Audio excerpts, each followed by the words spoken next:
Text 10. The foolish cannot understand how a living entity can quit his body, nor can they understand what sort of body he enjoys under the spell of the modes of nature. But one whose eyes are trained in knowledge can see all this. The word Janana Katsusa is very significant. Without knowledge, one cannot understand how a living entity leaves his present body, nor what form of body he is going to take in his next life, nor even why he is living in a particular type of body. This requires a great amount of knowledge understood from Bhagavad-Gita and similar literatures heard from a bona fide spiritual master. One who is trained to perceive all things is fortunate. Every living entity is quitting his body under certain circumstances. He is living under certain circumstances and he is enjoying under certain circumstances under the spell of material nature. As a result, he is suffering different kinds of happiness and distress under the illusion of sense enjoyment.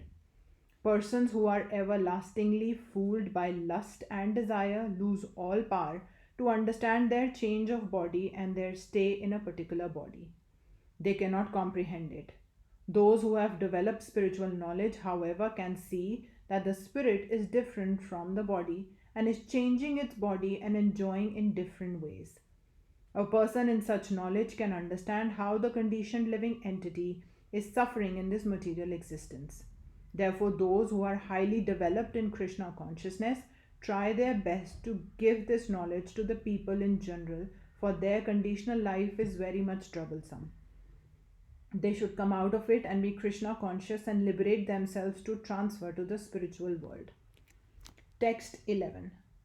The endeavoring transcendentalists who are situated in self-realization can see all this clearly. But those whose minds are not developed and who are not situated in self-realization cannot see what is taking place, though they may try. There are many transcendentalists on the path of spiritual self-realization, but one who is not situated in self-realization cannot see how things are changing in the body of the living entity.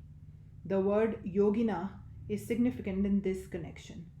In the present day, there are so-called yogis and there are so many so-called associations of yogis, but they are actually blind in the matter of self-realization.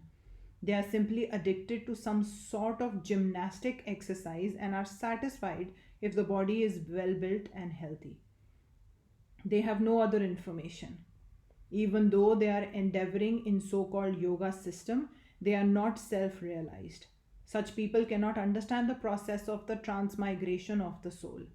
Only those who are actually in the yoga system and have realized the self, the world, and the Supreme Lord, in other words, the bhakti yogis, those engaged in pure devotional service in Krishna consciousness, can understand how things are taking place.